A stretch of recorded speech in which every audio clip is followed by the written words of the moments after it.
All right. Hey, everybody. Welcome to We Gotta Talk, where it's all about real talk on big topics. We are officially kicking off season 3, which is crazy to me because we really never took a week off. I kept saying in the summertime we would take a break from putting out content, but we had some amazing guests. So if you've been here through the summer, thank you for sticking around. If you're coming back for the official launch, welcome, welcome. I'm really excited about today's guest. So I am going to put this disclaimer in the beginning because I know I have a lot of news followers and people who are really into a deep dive into detail, and I want to put this out there before we bring on today's guest. This is not supposed to be medical advice. This guest is someone that I am passionate about, and the information that he puts out there I personally really believe in and subscribe to. But as always, it's best to talk to your own doctor and your own medical provider when it comes to matters relating to your health. Do you like that? Do you like how I just whipped out that little disclaimer? But I'm really excited about today's guest. So his name is Matt Maruca. He is the founder of Raw Optics, and he is what he calls himself a citizen scientist. He's a photobiology researcher. And basically, he is the individual who made me reconsider my obsessive relationship with SPF. If you've been sticking around long enough on We Gotta Talk, you know that skincare and beauty is a big vertical that we cover. And almost every person that we bring on who's an expert in that area really beats the drum of SPF, protecting yourself from the sun. And when I heard Matt being interviewed on Heal Thyself, which is a podcast by Dr. Gonzalez, I was really thrown for a loop in the best way possible. So today we're going to talk about the benefits of exposure to natural light, to sunlight, the things that we might be getting wrong when it comes to avoiding the sun, and what we can do to optimize our health. So without further ado, let's welcome Matt. Hey, Matt. Hello, hello. Thank you so much for having me. I loved your chat with Dr. G. And, sometimes you hear guests and you're like, okay, I got to swipe them. I feel bad because, it feels a little like I'm stealing someone else's guest, but really that interview changed a lot for me. I'm so glad it did. I love Dr. Christian. He's amazing, and I love how open-minded he is to new ideas. And I also really have to say I appreciate this sort of disclaimer you put out. I more and more consider myself like a journalist myself because journalists are just people who are genuinely interested in seeking the truth, hopefully the highest truth, and not some personalized version of the truth. And that's what I understand journalism was at its origin, and ought to be if it's not really maintaining that, focus. That's sort of a different thing if you look at political media. But anyway, I Mhm. appreciate that. Everything I'm sharing is just something I've come across through my own research. I have studied pretty extensively into some of the subjects we'll talk about, and I'm so glad that you enjoyed it. It's so great. Yeah. So tell us a little bit about your background and what you particularly focus your research on and your expertise or qualifications. And then we're going to dive in because there's really a lot to get to. So tell us first about your background and your, what you've Yeah. studied. Yeah, absolutely. So my background is in, it's funny, I would say humanity and life. As far as qualifications and so on, I have a high school degree and that is it. I didn't even go to college because I started my own business, which just had its 5-year birthday on Saturday, which is to me unbelievable. Almost, I can't fathom it, but that's cool because most companies don't succeed for 6 months or don't even get started in the first place. To have hit 5 years and be very successful throughout that time is, I've learned, a big accomplishment in and of itself. Now, as far as what I research and what I study, I've always followed sort of my own personal necessity and interest. And so when I was a kid, I had some challenges with health, mainly gut issues, allergies, pollen allergies, and so forth, seasonal allergies, and headaches. And I would just regularly experience this discomfortable state, this uncomfortable state that was pretty miserable. And yet, I recall my childhood, and I had mostly a nice childhood, but there were definitely those periods where I was struggling tremendously. And I accepted all of that this is a genetic phenomenon that I should just accept, that I can't really do anything about that. And that's it. However, at one point, after the Western drugs failed, I took all the pediatrician. I joke truthfully, the pediatrician prescribed me Advil, the allergist prescribed me Claritin and Zyrtec and so forth. They had to even make like special, like super powered version antihistamine for me due to my symptom severity. And then the gastrodoc prescribed to me Tums antacid medication, and none of them did anything, of course, needless to say. And none of them ever asked, maybe why are you sick in the first place? I just reflected on that a couple of years ago. Like, none of, and this was when I was 12, 13, 14 years old, just going to high school and middle school and so forth. Anyway, I had no choice but to start looking for things a little bit more myself. It was when I started getting really bad breakouts of acne, actually, that I started looking into actual overall health. I was reading about acne, I was reading about skin, and gut health kind of came into the mix. And then all of a sudden, I learned about this diet, the paleo diet, this kind of Whole30 movement. And then I led to the paleo diet. And it was this idea of eating more natural foods in your life and cutting out all the modern refined foods. And it made so much sense to me. I was so sold on this idea that like food and modern processed foods are the cause of modern diseases. I no longer believe this as I did then. I do to a certain degree, but not as firmly as I did then. And we'll get into why. But they started talking about, these experts started speaking about that I could potentially heal all these other issues that I was facing in addition to cleaning up my skin. And so that was pretty amazing to me, that I might be able to heal allergies, gut issues, and headaches. So I started reading more, and I started to feel better when I cut out processed foods, for sure. And so I became convinced that this was the thing, the it for sure, that I was looking for. And after some time, I didn't really feel the progress I was hoping to continue to feel, or that I had felt in the beginning. So yet again, I just continued reading. And at some point, I went from standard diet to a stricter and a stricter and a stricter diet, and I actually felt worse the more I restricted myself. I became obsessive, as many people in the diet world are, orthorexic, obsessed about every single detail, and to the point where it was actually more harmful than good, for sure, although I didn't recognize that till much, much later. And with this same level of obsession, I began to look at other things. I came across a doctor who was talking all about the effects of light on biology and how this plays a really profound role. And I became really interested in light. And I started to think, as I had with diet, that this was the absolute main thing. And the story continues. There's actually more that goes deeper, and I'm happy to answer really any questions you have. But light is where I started to, as far as, let's say, credentials or knowledge and research, is where I just started to, I've heard the term citizen scientist. I've used it, I would say, more just as an interested, curious person, an entrepreneurial spirit, I guess you could say, a curious spirit.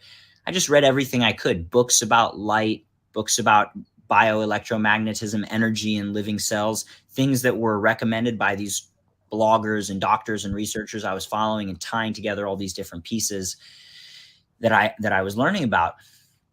And so ultimately that led to a significant improvement in my health beyond what was achievable with just food. And I'm tremendously grateful that I learned about the role that light has on health. But when I say the story continues, to give you the full picture, where it led me was even dialing in my light diet, as I call it, of external light, of sunlight, of blocking harmful blue light, and so on. And I have these glasses I wear usually when I'm working on screens and so forth, when I'm indoors. Put them on. I can put mine on too. Yeah, I have a big open window view of basically the town I'm currently staying in. And so it's like this huge door right here that I opened. So it's actually quite nice. I wouldn't usually wear these in the case of natural light, but for purpose of demonstration, a few minutes here, I will.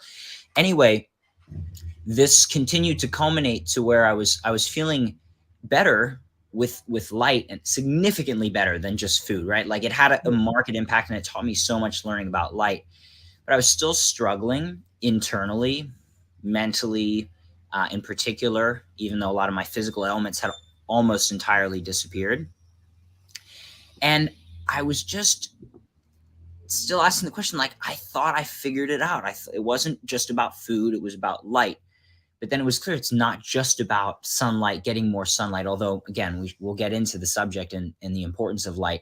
But I started to learn more about this idea of inner light. And basically, with all the understanding I had gained about how the sun interacts with our cells, it opened up this much deeper question of, if our cells are fundamentally light operated and light based, what it really means is that we are these sort of beings of light. Now, not in a woo woo spiritual sense necessarily, but in a very material biological sense. Our cells operate based on light frequencies. And so it wasn't that big of a stretch then when I started learning about the idea of the sort of ancient process or practice of meditation, that it made sense to me. It wasn't a big stretch. And I started going down this rabbit hole and learning that ultimately, what I now believe to be the most impactful thing people can do to change their state, their health, and so forth is actually cultivation of what I call inner light, which is something along the lines of meditation and so forth. Anyway, I'm happy to get into that, but that's really a pretty fair background of me and the things I do. And I didn't mention, you mentioned it, I started a company called Raw Optics, now becoming Raw, in the process of becoming Raw. And the reason I started this was to make these glasses, these blue light blocking glasses. And the reason for this is, one of the things that I learned in the journey is that the sun sets our body's rhythm, right? But then when we're exposed to man-made light sources at night, whether it's screens, light bulbs, etc., these can disrupt our body's natural production of melatonin and our sleep. And even during the day, excess amounts of these lights can create damage in our eyes. They can create headaches and fatigue. So the simplest solution was glasses to block this. But the thing was, they were all unattractive, or if they were stylish, they blocked the wrong wavelengths of light. They were clear lenses. And so let's kind of go from there. Yeah, as I wear my old man regular blue blocking computer shades, there's so much I want to dive into, Matt. First, I will say that it's my belief that people inspired by their own medical stories or things that have happened to them personally tend to have some of the biggest breakthroughs, because I feel like you're so driven to solve what's going on with you that you end up figuring out some important things in the process. So I appreciate you taking us through what led you to study the impact of light, because I think that like I said, who would have thought that your personal journey would inform so many other people? What do you think people get the most wrong when it comes to thinking about the sun? We talked before we got online. I'm in Florida, and I have made a practice and have made it very public of slathering not my body necessarily, but my face in sunscreen. And when we go to the beach, we have our long rash guard suits as a family, because I personally don't like to go too heavy on the sunscreens, the chemical sunscreens, but that's a different story.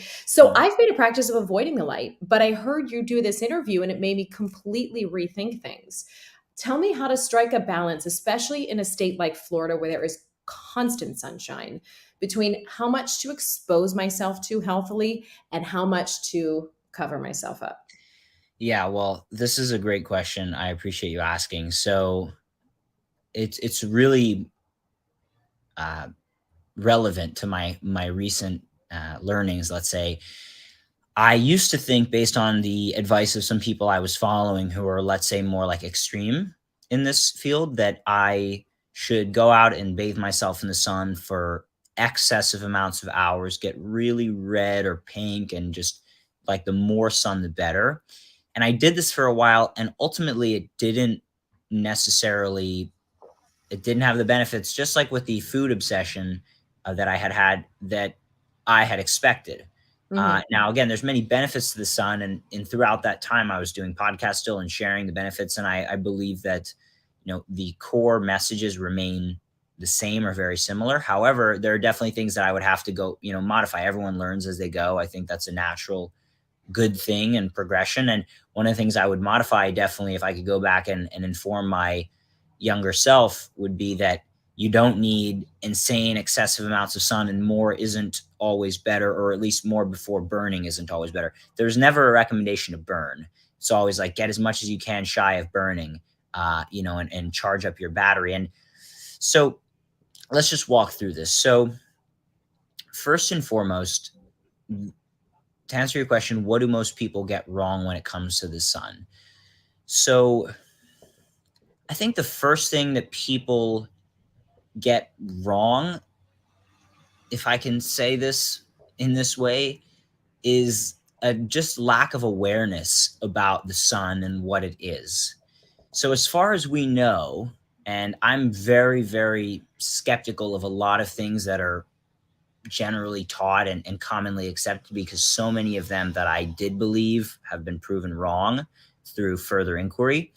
But as far as we know, we are on this spherical rock flying through space around a big circular ball of fire called the sun. And there are 8 or 9 planets in this, let's say, solar system around this star. And the star is just one of billions in this galaxy called the Milky Way galaxy, which is one of billions, really infinite, supposedly, galaxies in this universe. And we don't need to get any further than that. I think that's a sufficient starting place. But so the idea here in common science is that all life on Earth exists because of this ball of fire that we're spinning around. The reason being that if it weren't for the light of the sun, Earth would be frozen solid. There would be no liquid water on Earth if the sun were not shining. Hence, life could not exist. Therefore, the very conversation we're having, the very words we're speaking, the sort of givens in every single thing we do are predicated on the existence of the sun and its radiance upon the surface of the planet we call Earth. So I think the very first thing is just the awareness of what it is. It's like saying, you know, if you had to start somewhere with understanding a biological organism, a decent place to start would be, where did it come from? It came from its mother. We can consider the sun like our mother. It is the giver of life for everything on Earth. And another way to put it, the same point, it would be considering Sir Isaac Newton, who studied basically the natural world, much like I do. And he observed some peculiar things. He sort of is credited with the discovery of gravity, with the story of the apple falling on his head. But he also created the laws of classical physics, one of which is that in order for anything to move, it requires a force. Well, if you look at me, I'm moving, you're moving in a sense. Even if you're still, there's trillions of things moving in your cells at all times. So that's a lot of motion going on compared to something like sand or dirt, for example, or even water. So the question then would be, well, where is all that energy coming from? If Sir Isaac Newton determined that energy, or all motion requires a force is energy, where's all that energy coming from? And yet again, the answer is the sun, the light energy from the sun, which through the process of photosynthesis is stored in the bonds of sugar, which is water split and combined with carbon dioxide from the air. The tree breathes in carbon dioxide and pulls up the water from the ground or from the rain, splits the water, breathes in the carbon dioxide, binds the water with the carbon from the air, or the broken off part of the water. And that energy from the sun is stored in those bonds. And then we might eat a plant, or an animal might eat the plant and store that in its fat. And then we'll eat the animal, and then we take that sun energy. But essentially, you get the point.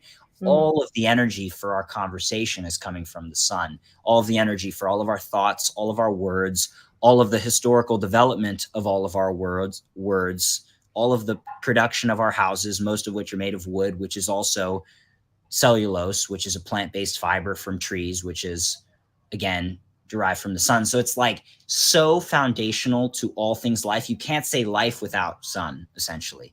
So Right. that's really where people get something wrong, is they think that there's like this demon in the sky. And it's like, well, wait a minute. If it weren't for that demon in the sky, you wouldn't be able to think about the concept of something being bad for you. Right. So we should really step back and say, maybe it's not the sun that's causing the biological organisms that evolved under the sun for 4 billion years without defects to have all these defects more recently. So I would just get into a little more detail here, is that skin cancer rates have only skyrocketed in the last 100 or so years, and really only over the last 30 to 50 years have they really gone exponential. And this is the time in which we began wearing more SPF, avoiding the sun, and skin cancer rates have skyrocketed. It was virtually undocumented in the medical literature. And as much as people think, oh, they wouldn't have seen it, no, they would have seen it. Over the last 300 years, medical records are phenomenal. Right. People have taken really great care. There's very great records of diseases and plagues and so forth. It just didn't exist. And these people lived all day out as peasant farmers on the fields, and they didn't get skin cancer. So it's like, it's not the sun for sure at a base level. Anyway. Okay, here I have a couple follow-up questions, and we can get through these Please. quickly. And I do want to say you were referencing ways for science to support what you're saying. I've been reading this book. It's called Embrace the Sun. It's a little heavy. It's a little scientific in nature, but everything you're talking about, the rates of cancer related to sun exposure versus others, it's really interesting. And again, guys, listen, I'm not an MD, but I do believe in a philosophy of questioning things and continuing to look for ways to make our lives healthier and better. So if you have any curiosity, I do think this is a great book. And Matt, it does support a lot of what you're saying about. I actually haven't read it, but I'd love to. I'll add it to the list. Yeah. Yeah, it's really good. There's so many good ones about light and health and so on. One that's actually called Light and Health, if I may just drop that. Light But and anyway, health. Okay, I'll put that in show I notes. could give you a bunch of great books, but anyway, continue on. Yeah, so I'm as always thinking of what critics might say as we're talking. Someone might say, well, of course, but the ozone layer was not as depleted X number of years ago. So the exposure to the more dangerous types of lights wasn't as nefarious because there wasn't as much coming through. What do you say to that? Yeah, this is a really fair point. Absolutely. Have there been lots of pollutants that humans have generated that have diminished the ozone layer? Yeah, according to the evidence available. Is it restoring itself? Yes. Mhm. But yes. So the only extra thing that would really be coming in is ultraviolet C, UVC, for the more or less. And yes, high excessive amounts of ultraviolet can be damaging. Small amounts, depending on your skin tone, are essential. When I say depending on your skin tone, it means what's a Right. small dose for me could be a microscopic dose for someone from sub-Saharan Africa, Mhm. whereas a small dose for them could be a huge dose for me. And it just depends. It takes 6 times longer for someone with dark skin to make the same amount of vitamin D as someone with light skin, or said differently, it's basically that we, someone with lighter skin, let's say from a European heritage, which I'm assuming you are, uh, Italian, yes. there you go. So, but even Italians are sort of, let's say, like more inclined to sun given their position on the Mediterranean. We're not adapted, even though we can make vitamin D faster. We'll die of heat stroke, frankly, much faster in equatorial or tropical conditions if we don't have air conditioning or ways of cooling ourselves off than someone in with that darker skin with more melanin can protect themselves. Right. So I want to dig into that too. And I want to know what your research has shown as far as people of certain heritage or heritages or geographies that are more equipped to handle more sun exposure. I know it is not PC to say these days that our skin color matters, but it's true when it comes to exposure to sunlight. It's the commonly held belief that, like you said, exposure to direct sunlight for darker skinned people, or even people like my people who are from southern Italy, might have had more of a tolerance for that. So let's break through the un-PC of it all. And is there a connection based on your research between the levels of sunlight that we can and should expose ourselves to based on where our ancestors are from? And moreover, how do we figure out what that magic number is? yeah, absolutely. So there's not exactly a way to figure out what the magic number is, and I question whether there is even exactly a magic number, but I get the essence of the question here. So with different people in different areas of Earth. Yeah, the darker your skin, there's a scale called a Fitzpatrick skin type, and there's 1 through 6, lighter on the one side of the scale, darker on the other side of the scale. Basically, so is the connection all right? All right, great. Yeah, we're good. So basically, the people who are, let's say, more equatorial or tropical, their ancestors evolved in this more equatorial or tropical place, have evolved with these advantages that I was speaking about for those regions. So it's all good having those advantages. If you're have that darker skin, whether it's South American, Central American, or African, or Asian, Southern Asian, Indian, this is advantageous when you're in those areas. Now, it could become disadvantageous when you move to somewhere northerly, like Europe or North America, you can see many people with very dark skin. If they move to really northerly places, they develop jaundice, yellowing of the eyes, because there's not enough of the light for their body to function really properly. So people who have darker skin in northerly places like the United States and Europe also develop vitamin D deficiency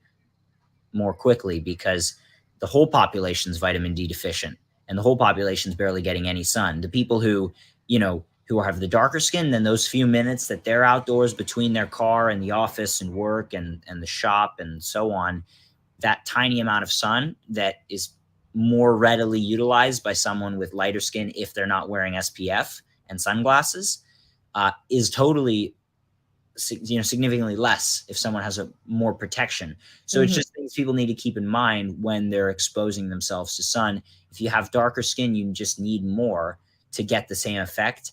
Um, and again, there's a really sensible biological reason for this, because if you evolve in somewhere equatorial or tropical, there's so much light that you need the protection. So it can be really advantageous when you're living in an outdoor world, but in the indoor world, it can be disadvantageous.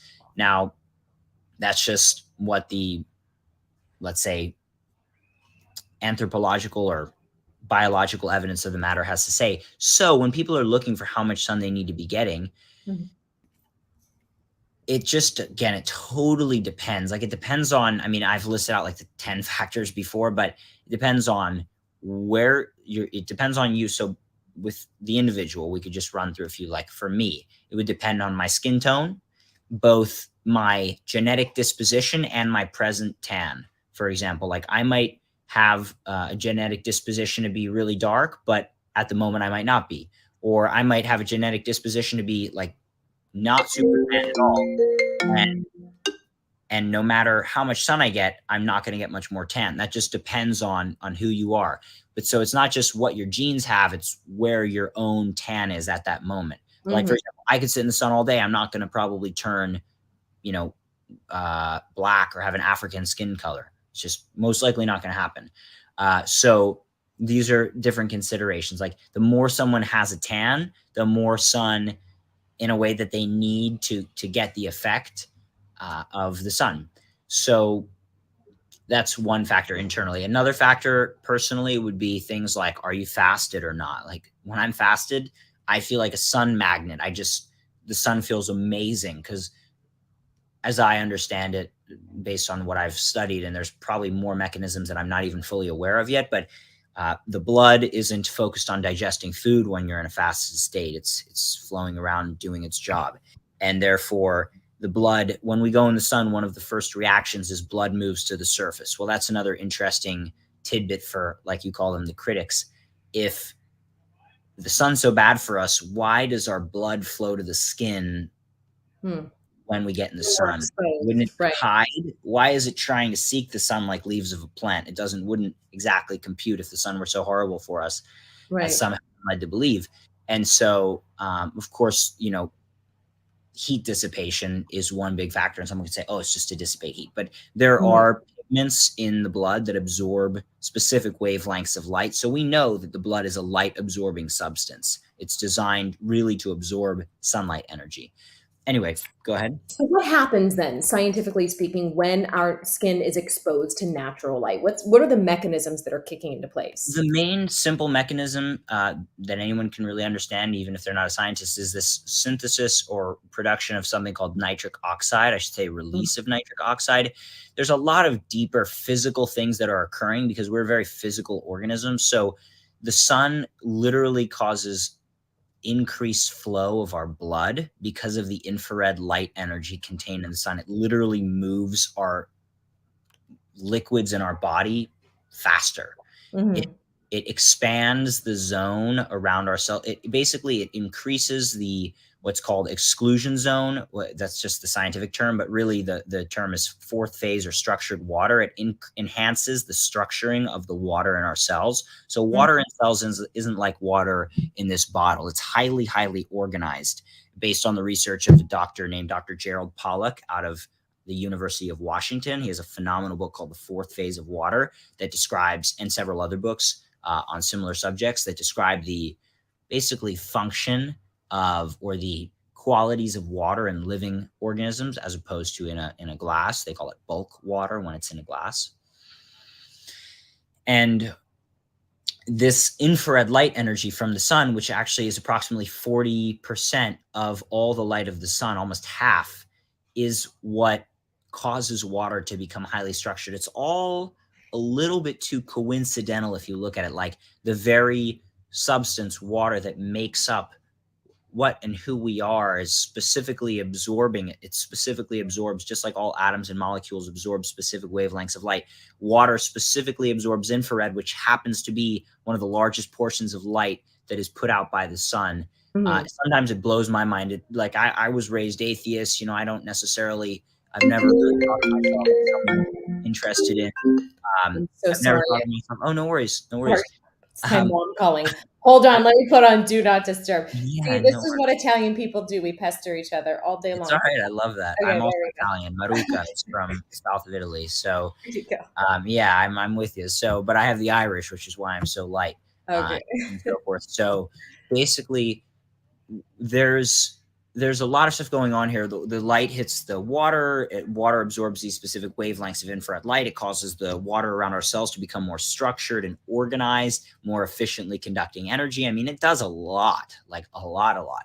Do you need the sun to get that effect? Not necessarily, but where else would it have come from in nature besides the sun? Well, when we finally learned how to cultivate fire, that was another source of infrared light. Now, if you're a modern health enthusiast, you might have an infrared sauna, which can be good, although it's only really good if it's a near infrared sauna, which almost no one has. But there's a company called Sauna Space.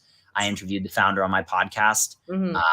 the Light Diet podcast. We had a great interview. And if I'll just say, because if someone decides they want to buy a sauna space, you can use the code the Light Diet. You can save, I think, some money on that. But Oh, nice. Okay. right, that could be good for people. But I really believe in that product pretty much more than any other product that exists besides my own products. And it's an amazing thing. This near infrared light sources they've developed. They're these bulbs that screw into a sort of holder, and they Mhm. have tent sort of things that are designed to make the environment really hot. When you have these bulbs on, you heat up, the air heats up, and it's a really amazing sauna experience. But it's more like infrared light therapy than a regular sauna. But anyway, so infrared light is affecting our cells when the sun strikes us. It's causing the liberation of nitric oxide, NO chemical terms, from the walls of our blood vessels, which cause the blood vessels to expand further, and then more blood flows to the surface to be irradiated by light. And our blood cells, Mhm. red blood cells, have pigment on them, hemoglobin proteins, which absorb light, ultraviolet light, and infrared light, and red light. And additionally, our mitochondria, which are these energy machines in our cells, they call them the powerhouses of the cells when you learn about it in biology class. And these mitochondria are powered by infrared light from the sun. So this whole dance is happening. I mean, there's a million things happening. Infrared red light specifically increases the generation of what's called ATP in our cells, which is known as the energy currency of our cells. So the red light from the sun is increasing ATP. Green light is having physiologic effects. Yellow light's having physiologic effects. Blue light is setting our body's circadian rhythm. I mean, I have so much more to study, to be honest, in some of the different colors. The effects are massive.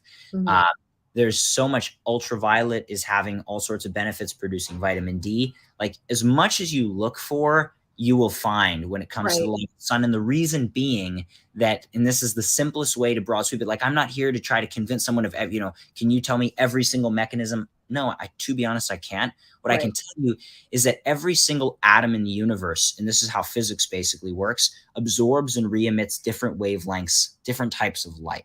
That's how atoms interact, is when they bond with another, they emit certain photons. I want to hop in on the improvement of mitochondrial health and the activation on that level. I remember you saying in this interview you did previously that that in particular keeps senescent or like dead cells from accumulating, which can lead to some other health complications down the line. I'm obviously not Like explaining this cancer, perfect. Yeah, absolutely. cancer. Can you speak a little bit to that and what your research has shown? Because I think when you talk to people about the benefits of the mental benefits, they're like, okay, yeah, great. Or, improving your skin's ability to react naturally to the sun, they're like, oh, yeah, great. But if you tell me I can avoid cancer by doing this, I'm like, okay, tell me more. I'm all in. Because again, not something that I had previously considered the impact of sunlight on that particular mechanism of the body. I'm so glad you asked, really. It's so amazing. The more you pull back the onion, it's an onion that doesn't end. You can never get to the core. So, but I'll do my best. So, let's see.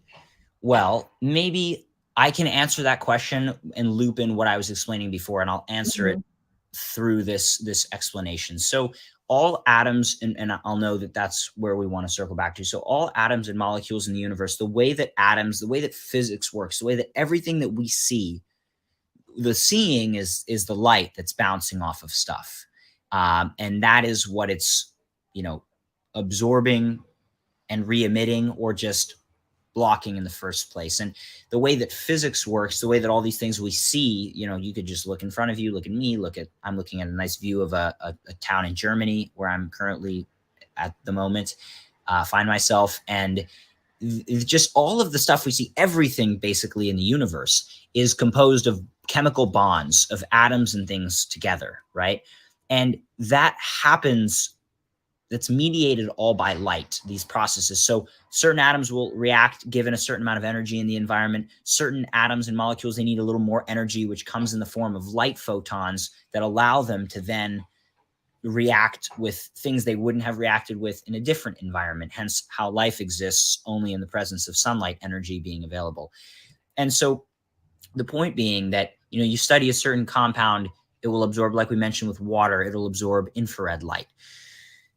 So, the reason I'm sharing this is, in a way, when we look at life, all of the different biological processes that are occurring in the body, trillions per second, all of the atoms and molecules that are involved in these processes absorb and re-emit certain wavelengths of light. In fact, that's exactly what's happening. They're interacting in this very way. So everything that's occurring, not just in our cells, but in the entire universe, is actually mediated by light. It is sort of the fundamental basis of everything. Even scientists have shown and studied that even if you take matter, material things like tables and wood and glasses and water, if you stripped it all apart and blew it up, essentially, and this is what the atom bomb, the nuclear bomb does, it actually, or nuclear, fission technology like nuclear power plants, it's actually disintegrating, so to speak, matter, material stuff, and returning it to energy, to light. And the amount of energy that's generated from these reactions is enough to literally level an entire city, like was done in World War II. Not that that was a good use of this energy. I would say the contrary, but it's a lot of energy in a very small amount of matter.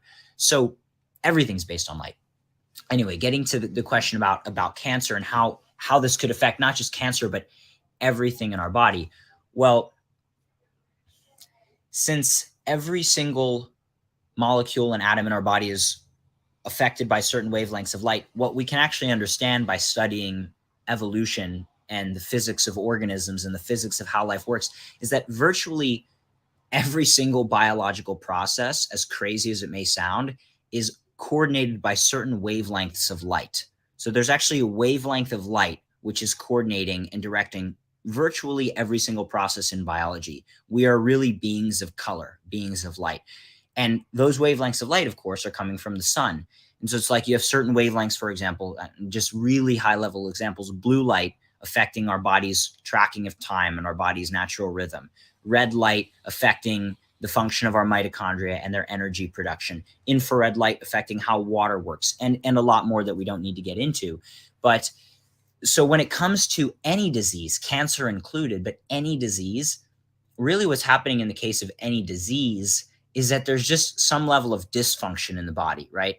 And this isn't just because of lack of sunlight. I wouldn't claim that. I maybe would have years ago, but there's much more to it. It could be chemical toxins that are inhibiting things from working. But it's interesting when we get into chemical toxins, what is the means by which they are disrupting cell biology?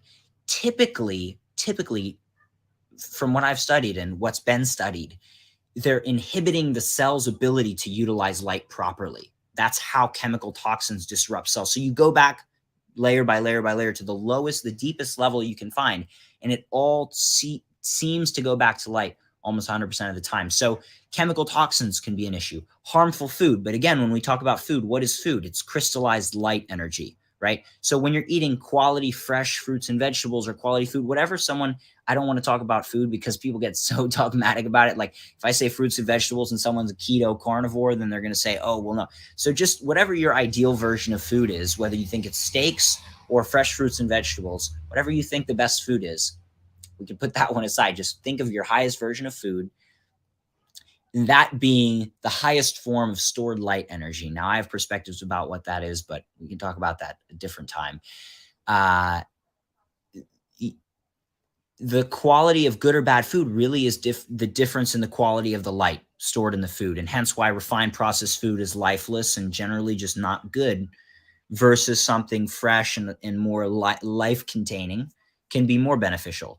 These are sort of basic principles. So these all we know have effects on our health. Good food, bad food, clean environment, toxic environment, toxins, activity, lack of activity, right? That's kind of separate, but it goes again to similar points. Like when you're moving your body, you're keeping things moving, you're moving your lymph, you're increasing your ability to carry out cellular reactions, right? Just by virtue of using them. You're also going outside when you train typically. And I actually don't think that training in an indoor gym is really health promoting in general. It's not always horrible, but the real health promoting exercise is that which is done outdoors. But all these other lifestyle factors that people typically think about, aside, and how they may also link up to light, the sun itself, if all these other things have effects via light, we would think maybe that the sun being the main source of light in our environment and the giver of life might also have an effect. So what I'm getting at and how it links back to these other diseases is that when we see dysfunction,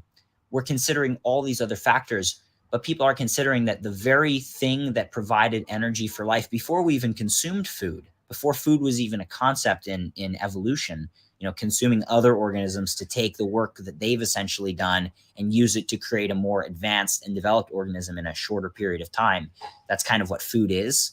Right. It's like, one banana has absorbed light for the whole season and we can eat it in a second and then get a lot of that energy, right? For example, or an animal has built proteins and we don't have to go and make all the proteins ourselves. We can consume the proteins that are more developed and they'll be more easily utilized by our body, for example, in the case of someone who wants to eat meat, or fish or whatever.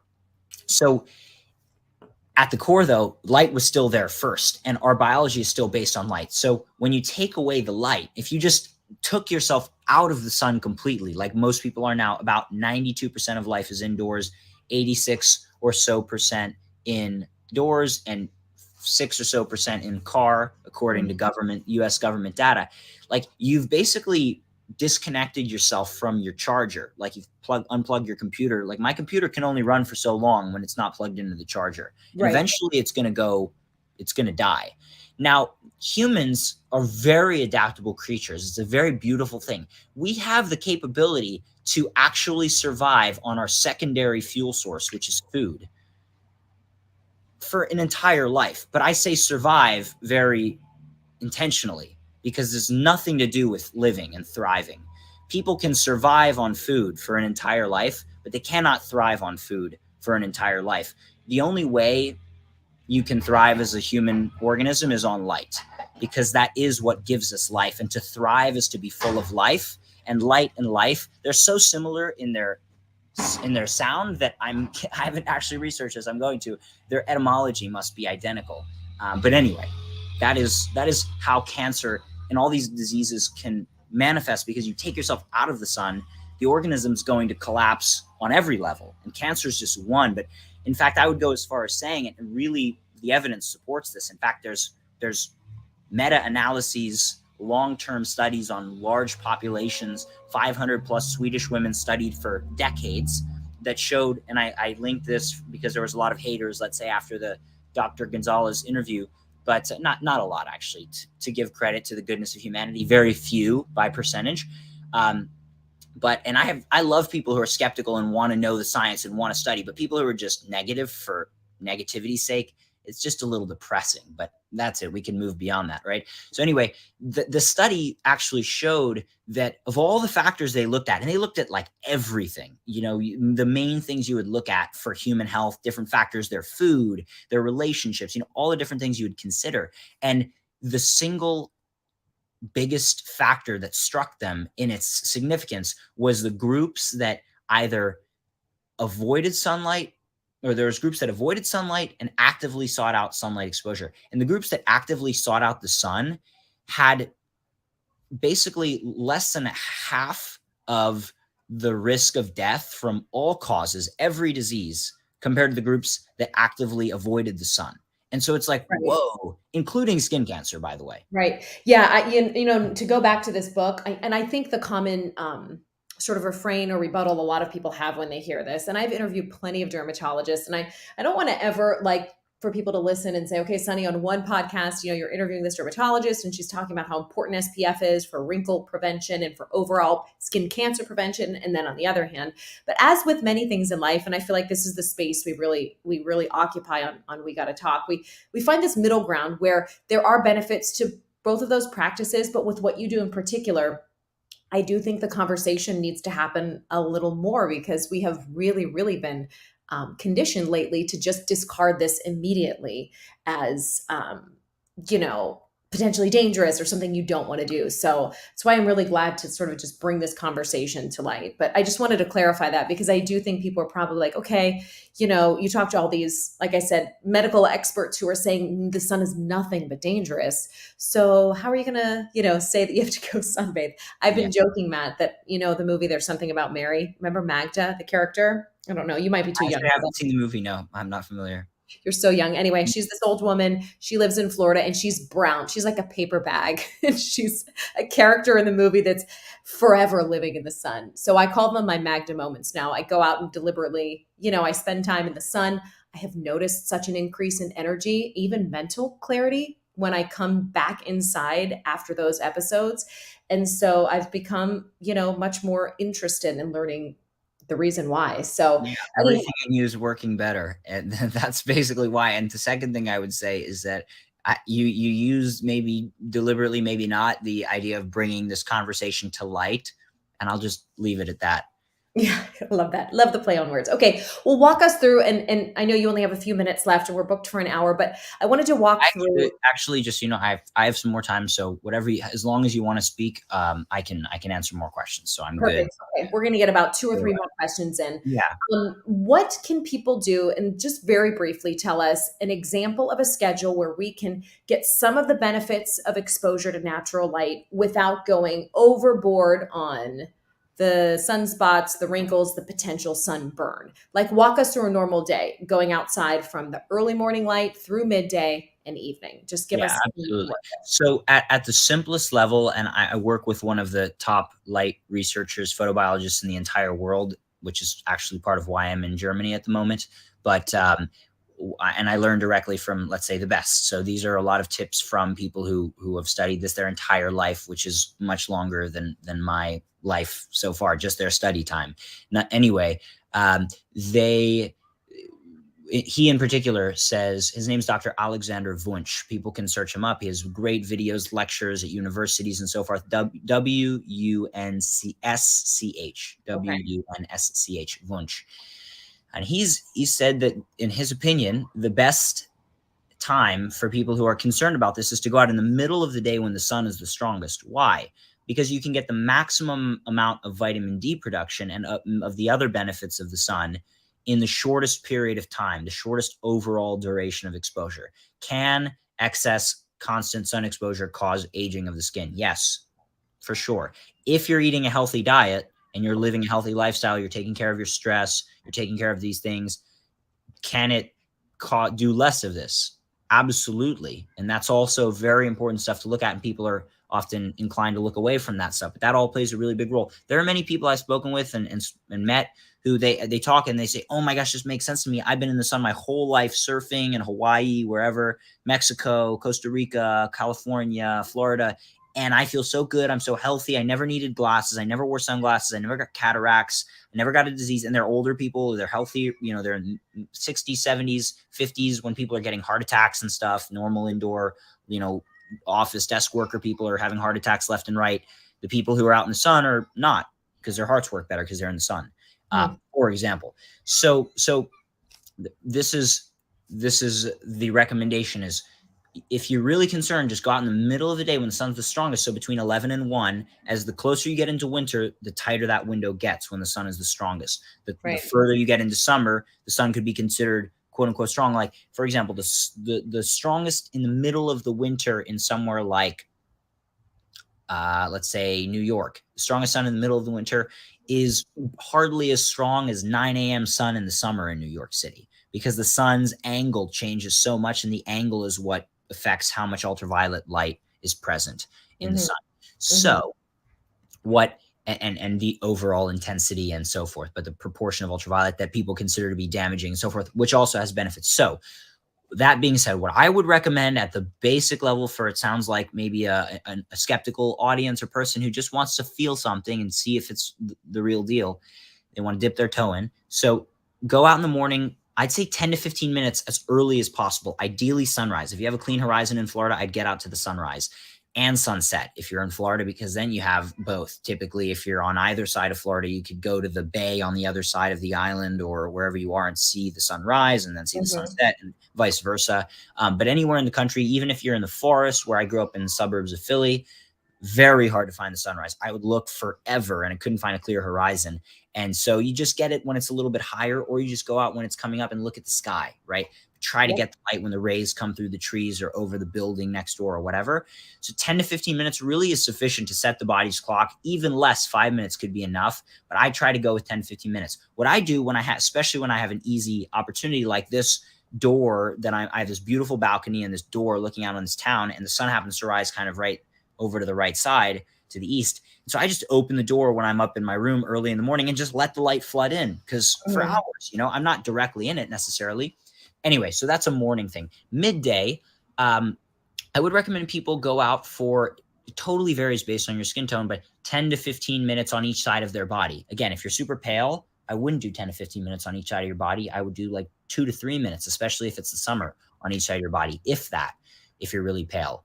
If you're really dark skinned and you have, this melanin, that's a beautiful thing that allows you to absorb more light and convert it into useful energy in your cells, essentially. So it's a very beneficial thing to have this adaptation.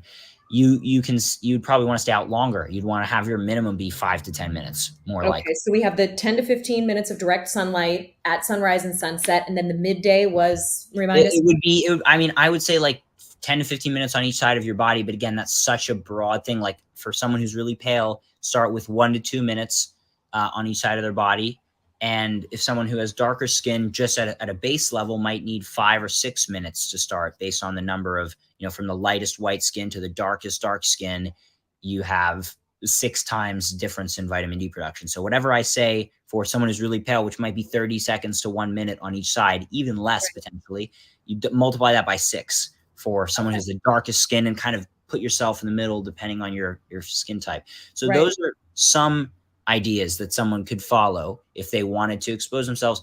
I wouldn't wear sunglasses pretty much ever, except maybe in the most reflective surfaces, like on a boat, on water, or in the mountains. I personally don't, because I like getting the extra light, but some people might just not be able. I used to cry in the sun because I was so, like, my eyes, because I was so sensitive.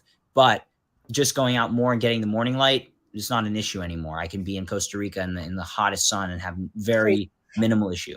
You know what's interesting too? We were at the beach this weekend. I have 3 kids, 9, 7, almost 8, and 5. And these kids are out in direct Florida sunshine, no sunglasses, and they're just rocking it. I mean, like it doesn't impact them at all. And they're out there, and they know when their skin that's exposed is like feeling too warm, and they come in the shade. It's just really beautiful to watch the natural reaction. Like you said, paying attention to our body's natural mechanisms and how innately children can do that. So yeah, that's like, I'm so grateful you brought that, because that is the core message. Like, your body actually has a systems for that. Like, you get hot, you get in the shade, right? But we've so disconnected from that it's so easy for like the weekend warriors to go out and get super drunk on the beach. You start drinking, Right. forget it, your system's off. So you're drinking Right. in the beach. I do not recommend drinking in the sun. I treat sunbathing as sacred. So like, you sunbathe, you don't text, you don't drive, you don't do anything else. You're sunbathing. That's it. You're doing anything else, your body, your energy's elsewhere. You can't absorb the light properly.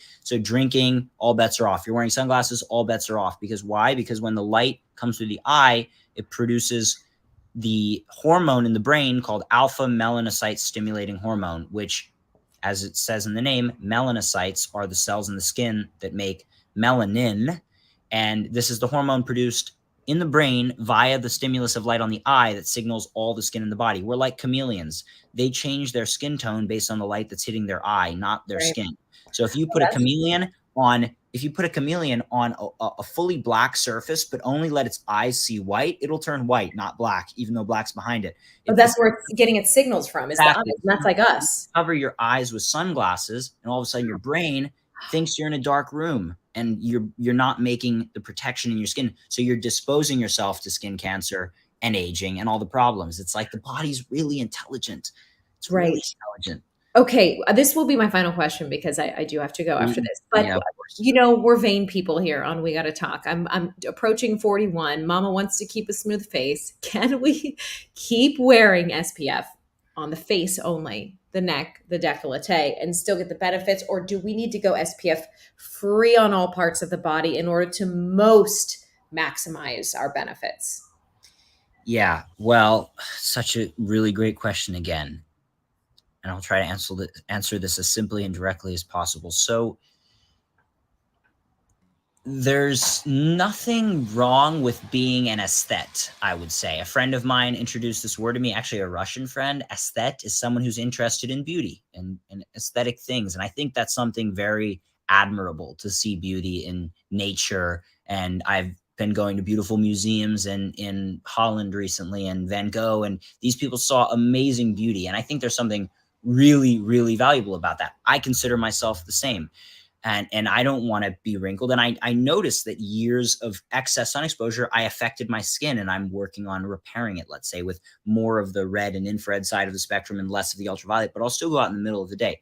That being said, so I think it's a great thing to be, looking for beauty. Vain, I don't like the word personally, but anyway, I wouldn't personally use SPF anywhere, because, let me take that back. There's a caveat. But in general, chemical sunscreens never. Why? Because chemical sunscreens are made of chemicals, which, as we've discussed, chemicals and light and how they interact and so forth. When you put any chemical almost in ultraviolet light, it starts to degrade and come apart.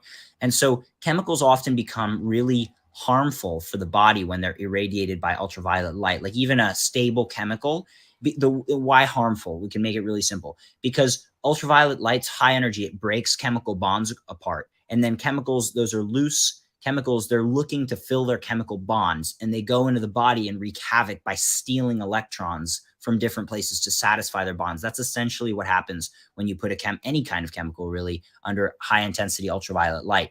And so you do this with sunscreens. Even the best chemical sunscreens are still really not good compared to melanin at absorbing and dissipating this high energy ultraviolet light. Melanin is the best. So the best sunscreen is to slowly build up your exposure to the sun everywhere, and your body will make melanin, and then just dose your exposure accordingly. Like, there is a reason why back in, even though this was, again, vanity, the wealthy people wanted to get less sun, because then they would look like, if they got more sun, they'd look like the poor peasants who are working on the farm all day.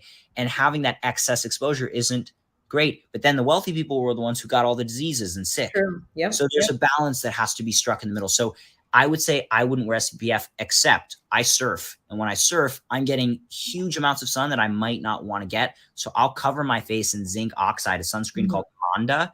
But zinc oxide, the reason it doesn't look good, it isn't aesthetic at all. I can agree with that, because it doesn't absorb into your blood. So Right. when you wear chemical sunscreens, those chemicals are being damaged and then absorbing into your bloodstream, which is super toxic. When you wear zinc oxide, it doesn't absorb, but that means you're going to have a layer of thick caked zinc on your face. And so that's why I only use it really when I surf, or if I'm out all day and I'll put a bit on my nose. But I'll wear big hats. You nailed it in the beginning with the rash guards. Like, wear a rash guard, wear a hat, you protect yourself with physical means, go in the shade when you've gotten enough. I think that's the best way to go.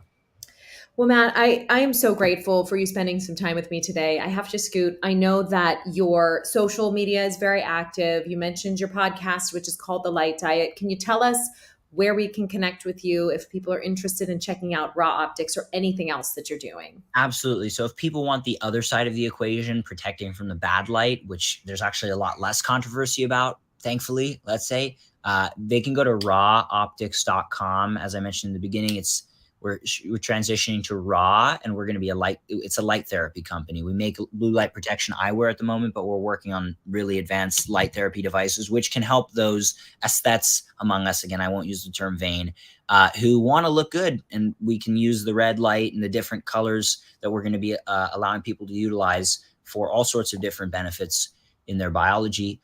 That's rawoptics.com again. And then for me, you can follow me on Instagram at The Light Diet, on Mhm. Twitter, The Light Diet again. And for Instagram, raw_optics, you can find Raw Optics. So that's about it. Subscribe to our email list and our SMS list on our website. When there's a pop-up, just put in both. You'll get discounts no one else gets. You'll get a lot of educational material that I put out on a regular basis that no one else gets. So check that out too, if it interests you. Awesome. Guys, and it's RA Optics That's Raw. right. Ra, like the sun god of Egypt. The Love most powerful of all gods, by the way. They knew a lot about nature. They built the pyramids, supposedly. And they also knew that the sun was at the top of the pyramid as far as natural forces, which the gods represented, influencing our lives. I love I love all of the detail and nuance you bring to this, Matt. And I know you're in kind of a crossfire space with the information that you're putting out there and the work that you're doing. So I'm grateful that you spent some time and really kind of dug into the details and some of the more specific parts of this debate and discussion. So thanks again for spending time. Thank you. You asked great questions. Thank you Thank so you. much. All right. And thank you guys for watching and or listening. Please do, if you haven't already, leave a rating and review. Those actually make a huge difference in getting this podcast out to people who might find it helpful or informational or enjoyable. And as always, follow along on Instagram at Sonniabatta, SONNIABATTA. See you guys soon. Have a great one.